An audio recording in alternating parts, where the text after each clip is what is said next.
Mari Bapak Ibu Saudara kita satu di dalam doa untuk pemberitaan firman Tuhan. Kita berdoa. Bapa, sungguh kiranya pujian yang kami boleh naikkan ini lahir dari kesungguhan hati kami yang selalu rindu Tuhan Engkau dapati layak di hadapan Tuhan. Engkau dapati kami setia di dalam panggilan-Mu. Engkau dapati kami sungguh-sungguh tetap beriman kepada Tuhan di tengah-tengah situasi dan keadaan yang sangat-sangat tidak mengenakan ini Tuhan. Engkau tetap dapati kami tetap berjuang dalam hidup iman kami. Terima kasih Tuhan. Dan Engkau Allah akan berbicara bagi kami pada pagi siang hari ini untuk meneguhkan, menguatkan kami, meyakinkan kepada setiap kami bahwa pertolongan kami hanya datang dari Tuhan. Terima kasih Bapa, bukalah pikiran setiap kami, terangi mata hati kami, ajari kami akan firman-Mu, dan mampukan kami melakukannya di dalam hidup kami sehari-hari, pribadi lepas pribadi, maupun keluarga demi keluarga. Segala kuasa yang bukan datang dari Tuhan, yang mencoba membuat kami kehilangan kesempatan menerima berkat firman Tuhan. Mungkin kami teralihkan oleh berbagai-bagai hal. Biarlah kiranya segala kuasa yang mencoba membuat kami kehilangan fokus dan konsentrasi dalam ibadah secara khusus. Menikmati berkat Tuhan dalam perenungan firman-Mu, kami ikat tolak patahkan dalam nama Tuhan Yesus. Dan membiarkan Tuhan mengerjakan dengan seluas-luasnya segala rencana, kehendak, dan kasih kuasa-Mu yang Engkau mau nyatakan dalam hidup kami lewat firman-Mu Tuhan. Pakai hamba-Mu, pakai bibir, mulut, lidah, dan hidup hamba-Mu. Biarlah kiranya apa yang tidak berkenan di hati-Mu oleh karena perbuatan hamba-Mu, kuduskan, ampuni, sucikan supaya sungguh pemakaian Tuhan atas hamba-Mu ini boleh berdampak bagi jiwa-jiwa. Setiap orang yang mendengar firman boleh dikuatkan, diteguhkan, dimantapkan. Dan biarlah kiranya nama Yesus Tuhan saja yang senantiasa ditinggikan, dimuliakan lewat hidup kami pribadi lepas pribadi. Berbicaralah ya Tuhan bagi kami semua dan bagi kebaikan serta keuntungan kami semua. Dalam nama Yesus kami sambut firman-Mu dengan hati yang mengucap syukur. Haleluya. Amin. Ya. Shalom Bapak, Ibu, Saudara yang kekasih di dalam Tuhan kita Yesus Kristus. Pada pagi siang hari ini saya akan membagikan sedikit kebenaran firman Tuhan untuk menopang kita, memberi kekuatan, peneguhan, kemantapan iman bahwa situasi boleh tidak mengenakan ya, tetapi hidup kita sebagai orang-orang beriman, sebagai orang-orang yang sudah ditebus oleh darah domba Allah, yaitu darah Kristus Yesus Tuhan, tidak boleh kehilangan pengharapan, semangat, dan daya juang. Mari kita buka Alkitab kita dari Injil Mazmur, dari Kitab Mazmur. Kitab Mazmur pasalnya yang ke-121. Ini pembacaan Alkitab yang sudah sangat sering kita dengarkan, sudah banyak pendeta-pendeta juga yang mengkhotbahkannya. Dan siang hari ini saya akan membagikan beberapa hal yang memberkati hidup saya secara khusus dan keluarga, serta pasti memberkati kita semua. Mazmur 121 ayatnya yang pertama sampai ayatnya yang ke-8. Mazmur 121 ayat 1 sampai ayat 8. Demikian Alkitab kita, Lembaga Alkitab Indonesia memberi judul Tuhan Penjaga Israel. Nyanyian ziarah. Aku melayangkan mataku ke gunung-gunung, dari manakah akan datang pertolonganku? Pertolonganku ialah dari Tuhan yang menjadikan langit dan bumi. Ia takkan membiarkan kakimu goyah. Penjagamu tidak akan terlelap.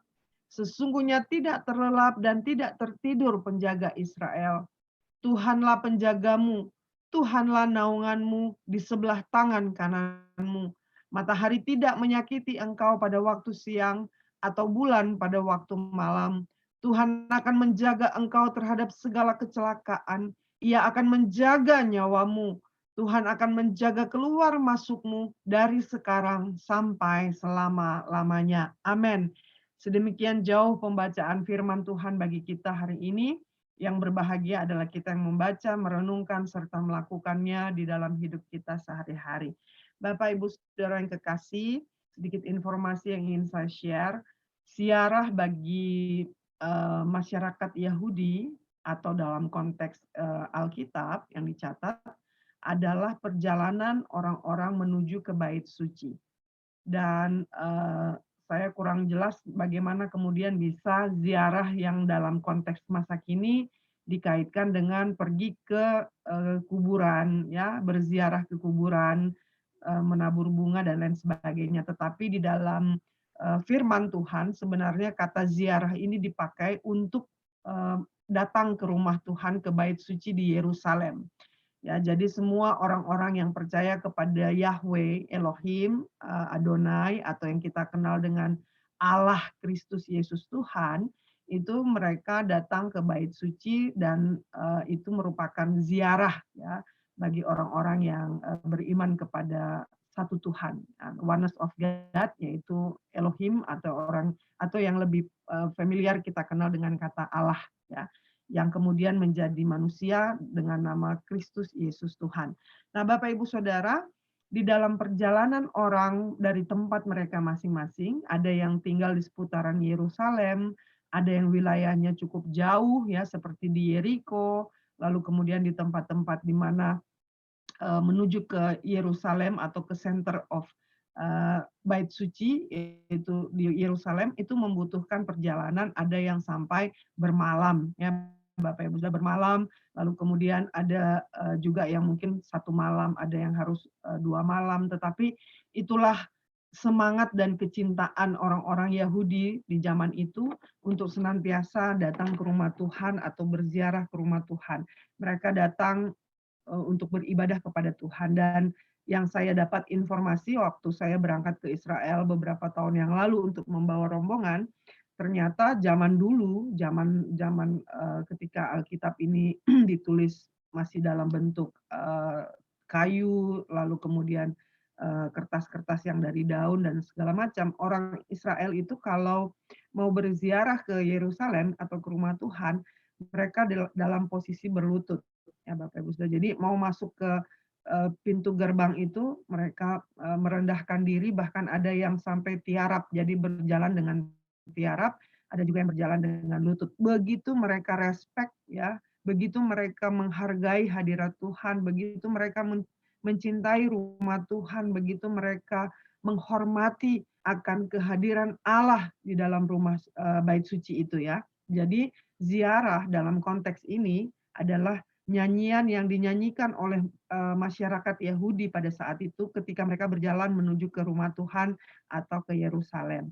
Nah, dalam konteks pasal 121 ini Bapak Ibu Saudara, ketika umat Tuhan, mungkin penulis saat itu berjalan menuju ke Yerusalem, tiba-tiba mungkin ya di dalam perjalanan saya sedang menggambarkan bahwa dia ada di tengah-tengah situasi di padang gurun yang terbuka karena memang di sana semuanya itu padang gurun ya dan terbuka, yang wilayah yang banyak pohon itu hanya di area Bukit Zaitun di sekitar Yerusalem kota. Tetapi di daerah-daerah pinggir seperti di Yeriko dan lain-lain sebagainya itu semuanya adalah itu adalah semua padang ya, padang yang terbuka dengan gunung-gunung yang dari batu. Jadi gunung-gunungnya bukan kayak di gunung kita penuh pohon-pohon, di sana gunungnya adalah gunung-gunung batu ya Bapak Ibu. Makanya Yesus juga kemudian disimbolkan sebagai gunung batu gitu ya. Jadi karena memang di sana konturnya atau tempatnya itu untuk gunung-gunung lebih banyak bebatuan daripada gunung yang mengandung pohon. Kalau bukit-bukit ada banyak pohon ya, Bukit Zaitun, kemudian di daerah Kapernaum ada bukit juga yang banyak pohon, tapi pohon-pohon zaitun saja. Nah, waktu si penulis ini sedang menuju ke rumah Tuhan, ke Yerusalem, tiba-tiba dia ada dalam satu situasi yang dia menyadari, wow, ini kalau aku dirampok, ini kalau aku diserang penjahat, siapa yang bisa nolongin? Gitu ya. Karena dia ada di tengah-tengah padang belantara yang terbuka luas, tidak ada tempat untuk bisa melarikan diri dan bersembunyi, tapi semuanya itu terbuka begitu luar biasa. Dan zaman itu jangan lupa Bapak Ibu Saudara sudah mulai ada perampokan juga gitu ya. Jadi ada pembunuhan, ada perampokan dan penulis membayangkan ketika dia ada dalam situasi di tengah-tengah ketidaknyamanan, situasi yang nggak jelas, ini nanti ada rampok, ini ada apa gitu ya. Dia melihat ke sekelilingnya dan berkata, "Aku melayangkan mataku ke gunung-gunung, dari manakah akan datang pertolonganku?" Dalam situasi kita saat ini Bapak Ibu Saudara, saya kira ayat firman Tuhan ini sangat-sangat, terkait erat dalam kehidupan kita sekarang ini. Di tengah-tengah pandemi seperti ini, kita tidak pernah punya kejelasan apa-apa ya Bapak Ibu Saudara, kita nggak tahu pandemi ini kapan berakhir, lalu kemudian kapan segala sesuatunya dapat mengalami pemulihan kembali, kapan kita bisa normal, senormal-normalnya ya, seperti sebelum ada Covid ya Bapak Ibu Saudara, kita nggak pernah tahu. Kita seperti sedang berdiri di tengah padang belantara dan kita berkata, "Wah tuh, ini pertolongan kita dari mana?" Gitu ya. Banyak orang tidak pernah berpikir bahwa dia akan terkena virus, tapi kemudian kenyataannya mengatakan bahwa dia positif, lalu kemudian terjadi hal-hal yang begitu cepat dalam kehidupan kita, tahu-tahu ada harus kehilangan, ada yang harus pulang ke rumah Tuhan dalam situasi seperti ini, dan banyak sekali kehancuran terjadi dalam pendidikan, ekonomi, bahkan, perkara rohani sekalipun Bapak Ibu Saudara semua terguncang, semua diguncangkan. Lalu kita akan berdiri dan berkata, "Dari mana pertolongan kita?" Ya Bapak Ibu Saudara, bulan Oktober kemarin tanggal 3 Oktober, suami saya nggak ada angin, nggak ada hujan, tiba-tiba, eee ditelepon oleh rekanannya dan berkata, "Bang Victor, coba deh Abang di-swab, soalnya saya positif dan saya sekarang ada di rumah sakit, Mitra Keluarga Bekasi di ruang IGD karena saya demam," katanya, "demam dan sesak napas." Sehari sebelumnya, 2 hari sebelumnya mereka sempat bertemu. Jadi teman saya ini berinisiatif untuk minta supaya suami saya di-swab. Dan benar Bapak Ibu Saudara, tanggal, 2 kami swab, ya karena tanggal 1 dapat kabar, tanggal 2 kami swab dan tanggal 3 Oktober hasilnya, suami saya dinyatakan positif gitu ya. Itu, apa namanya, dengan, city value yang sangat rendah, hanya 19, sekian gitu ya. Jadi city value yang sangat rendah itu membuktikan bahwa virusnya sangat banyak dan sangat menularkan gitu ya. Waktu, dapat kabar itu Bapak Ibu Saudara, kami berdua, berusaha untuk tetap tenang dan kami kemudian pegangan tangan dan kami berdoa, "Tuhan, next-nya apa nih? Kami nggak tahu kami harus melakukan apa." Karena kita nggak tahu nih, ternyata suamiku positif dan kemudian mulai muncul gejala, dia mulai demam, panas dengan suhu 38, lalu dia tidak bisa merasakan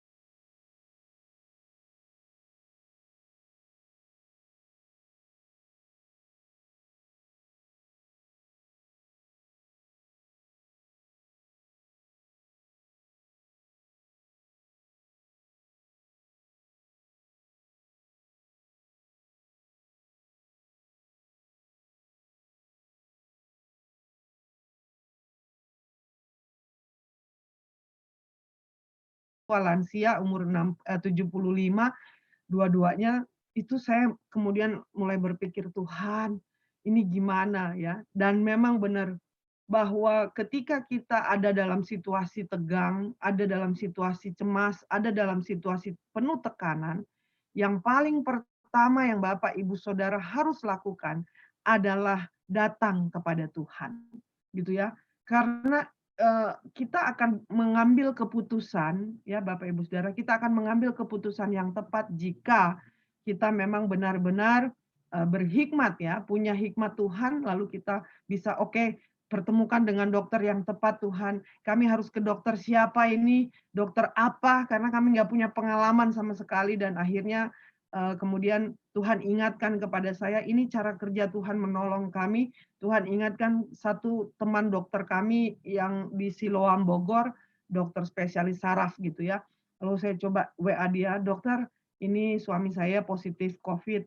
Saya harus ke dokter siapa ya? Tolong, bantu saya." Lalu kemudian dia arahkan kepada dokter spesialis paru-paru dan, mulai dari saat itulah suami saya ditangani, tetapi dokter bilang untuk supaya suami tidak mengalami lebih lebih down lagi karena COVID ini, jadi saya tidak menyarankan untuk dirawat di rumah sakit. Ibu bisa urus di rumah? Dia tanya begitu. Saya bilang, "Bisa Dok, tapi apa yang harus saya lakukan ya?" Dokter bilang, "Diupayakan supaya ibu tidak tertular. Pakai masker yang KN, berapa itu, KN90, lalu kemudian ibu pakai penutup kepala, pakai sarung tangan dan, pakai baju yang bisa langsung diganti. Jadi setiap masuk ke kamar suami saya harus buka baju, mandi, begitu seterusnya ya Bapak Ibu Saudara.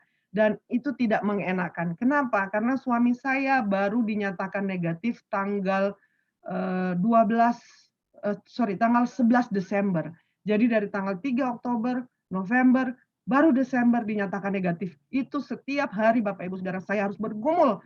Setiap saya lihat dia sesak, ya dia bilang, "Ma, aku, nggak bisa napas." Waduh, itu saya langsung, "Tuhan Yesus, tolong Tuhan." Karena sudah 2 rekannya dipanggil Tuhan, dua-duanya COVID ya. Yang pertama itu Didi Kempot, karena mereka mau ada konser ya bertiga, Didi Kempot, Yopi Latul, dan Victor Huta Barat. Mereka sudah persiapan untuk konser bersama di GBK Bung Karno. Lalu kemudian Didi Kempot dipanggil pulang duluan karena COVID juga. Lalu kemudian Yopi Latul kemudian dipanggil Tuhan juga karena COVID. Saya dan anak saya sudah, itu rasanya hati kami udah, "Aduh Tuhan, ini ada apa? Tuhan, ini ada apa?" gitu ya. Kami minta kemurahan Tuhan. Jadi waktu kami dalam situasi ini akhirnya kemudian muncullah pernyataan pada ayat yang kedua, "Pertolonganku ialah dari Tuhan yang menjadikan langit dan bumi."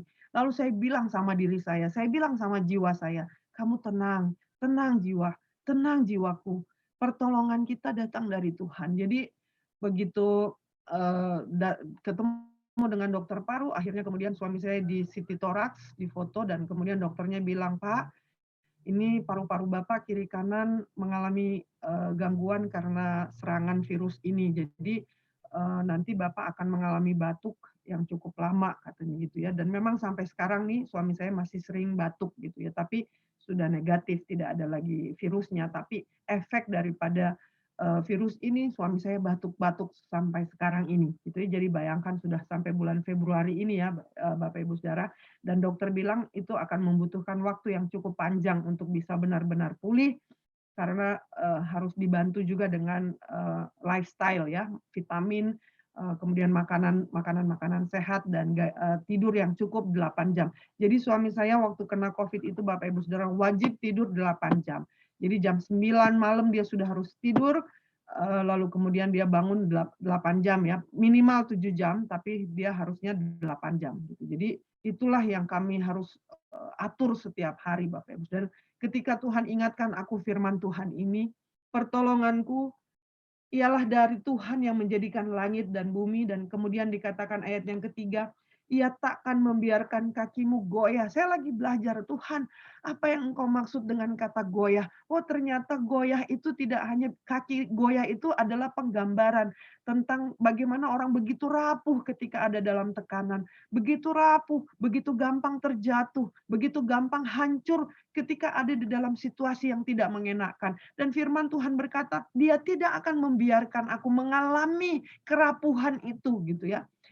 Saya belajar juga dari firman Tuhan, Bapak Ibu Saudara, bahwa kita tuh harus punya kekuatan mental, kita harus punya kekuatan jiwa untuk menghadapi situasi tekanan masalah apapun dalam hidup kita. Dan firman Tuhan mengingatkan kepada saya, makanya saya mau sharing kepada Bapak Ibu Saudara, bahwa Dia tidak akan membiarkan engkau mengalami kerapuhan. Bagaimana caranya Tuhan tidak membiarkan kita mengalami kerapuhan? Dia sediakan firman-Nya, Dia sediakan perkataannya, Dia selalu bicara dalam hidup kita ya Bapak Ibu Saudara. Makanya jangan tunggu kita mengalami tekanan dulu baru rajin baca Alkitab. Jangan tunggu kita mengalami begitu banyak pergumulan dulu baru kita mau bersekutu dengan Tuhan.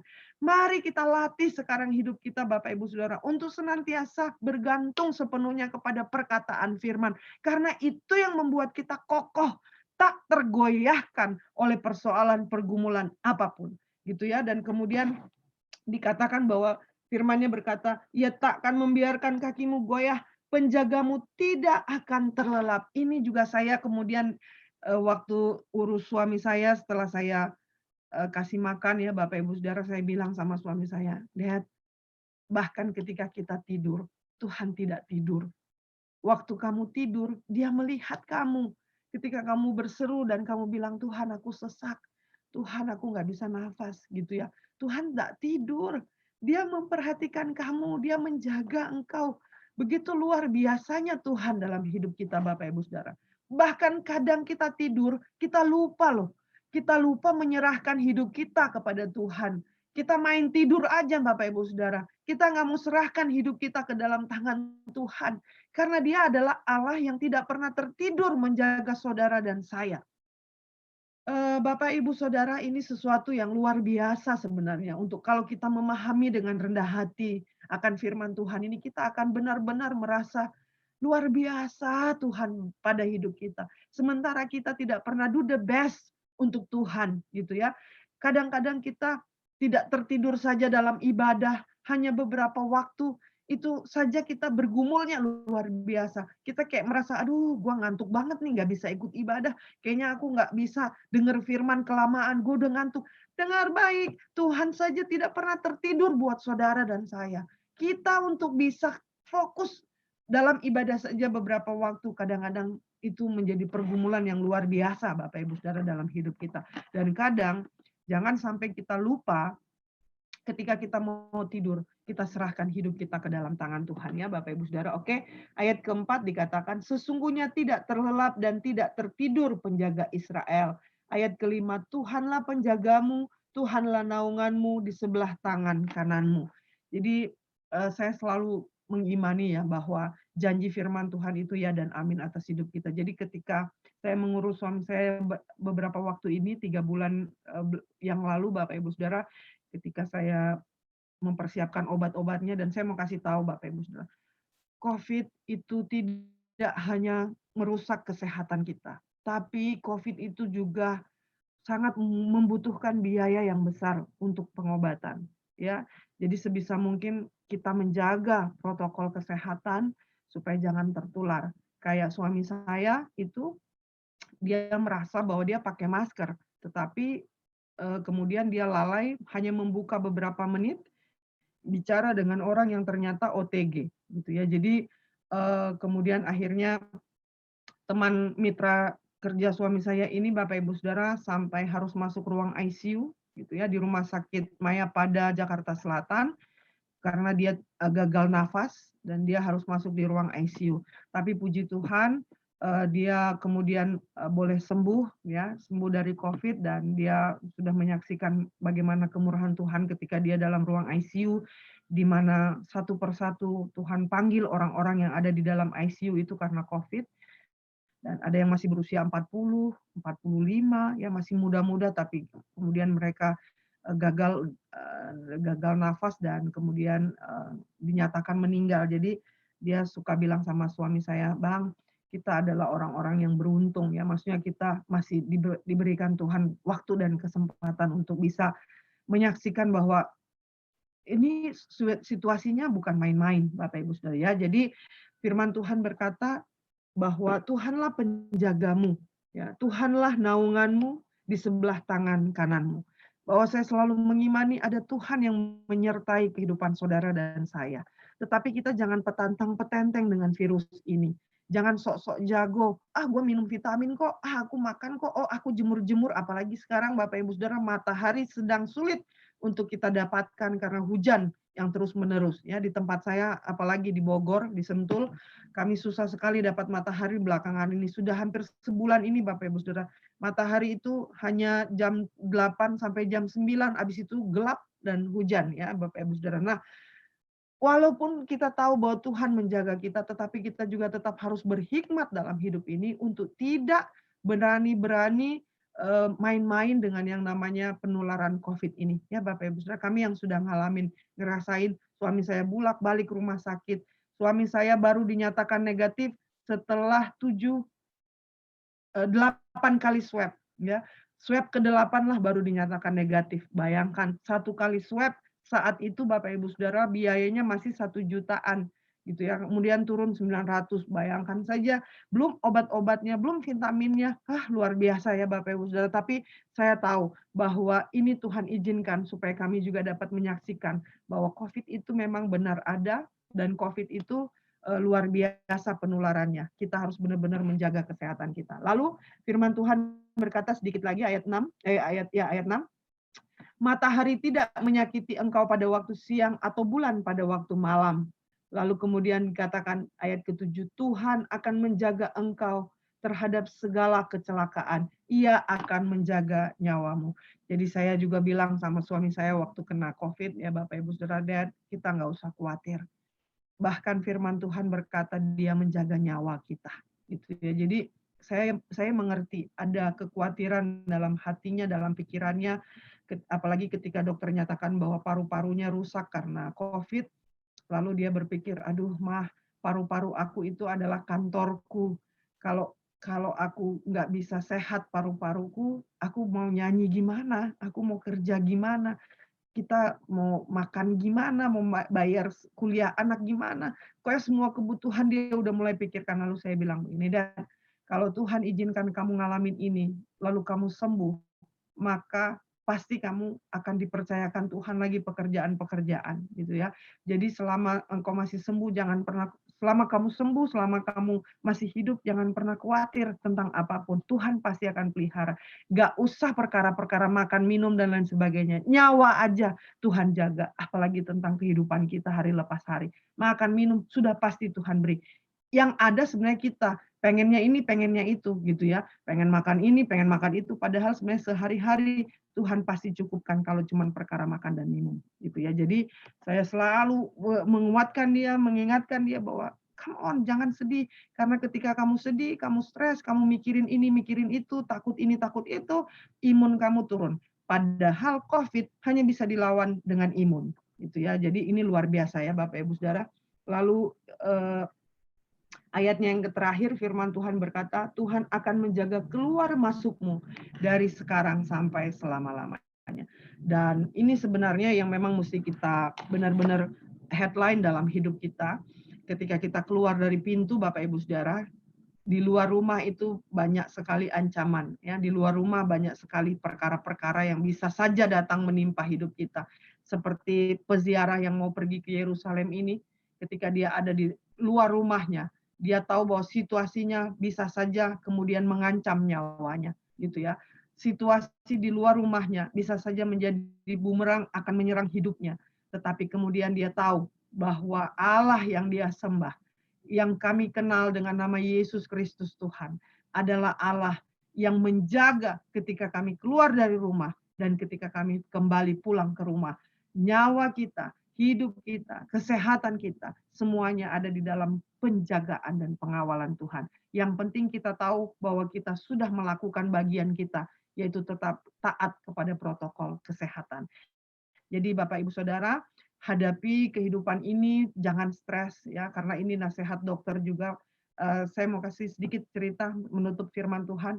Selama suami saya karantina mandiri di kamar, suami saya hanya diperbolehkan oleh dokter menonton film Tom and Jerry, lalu kemudian film-film yang mengandung komedi ya, yang bisa bikin dia ketawa, yang bisa bikin dia ngakak-ngakak, karena memang harus imunnya harus dibangun. Jadi tidak hanya minum vitamin, tidak hanya minum obat antivirus dan lain sebagainya, tapi dia juga harus membuat imunnya itu meningkat. Dengan cara apa?